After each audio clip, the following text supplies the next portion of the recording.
St. Jude's Hospital is not finished. The Owen King EU Hospital needed millions to bail out of its debt, and the main health center in the Cashries Basin is closed for refurbishment. The United Workers' Party is making political hay while the sun shines, calling it a national healthcare crisis. Every day on the radio, some nonsense. Every day, 3 times a day, they have program every day. So it's now my turn to state my case. According to Prime Minister Philip J Pierre, the crisis was years in the making. At a closed conference of delegates last weekend, he stepped away from his role as a statesman and unleashed a furious political barrage on those he deemed responsible for the crisis. Talk about OKU.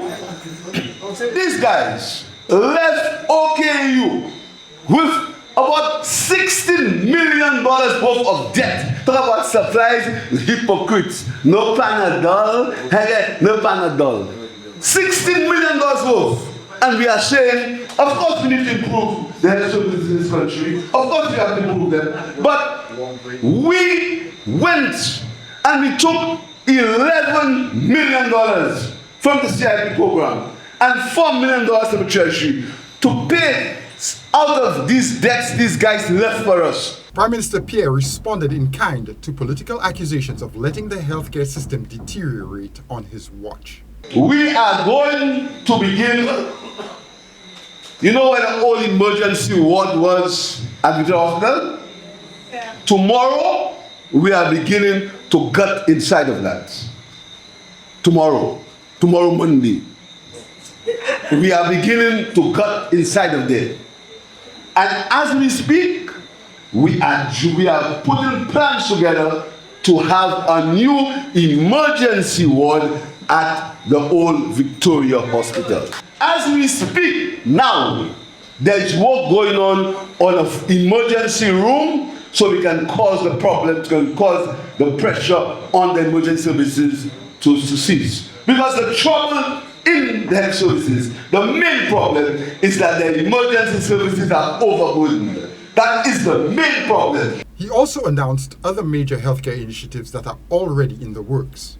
The new headquarters, next to it, the Grosley Polyclinic will become a 24-hour center.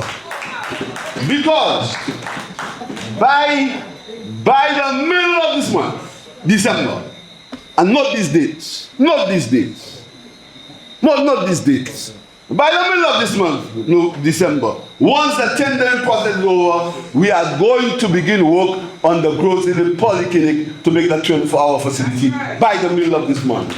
The 5th wing of the OKU Hospital will begin to be built, and what they don't know is we have the money already. Pierre announced the reopening of the Cuban Eye Clinic and explained that the Cashries Health Center is closed because it is not fit for humans to be there. It was a succinct explanation of why healthcare is going through a very inconvenient time for St. Lucians. However, the Prime Minister pointed to another troubling problem for healthcare, which he inherited from the previous administration. He accused the Alan Shastey administration of leaving more than $40 million in unpaid debts at the health ministry, causing problems with purchasing medical supplies, stifling local suppliers, and leaving a Gordian knot of problems for the next government to unravel.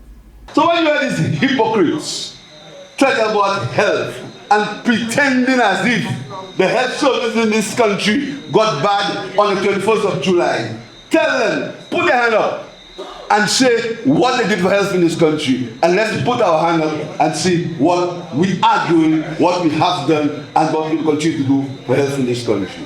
For Choice News Now, I'm Jason Seaflay.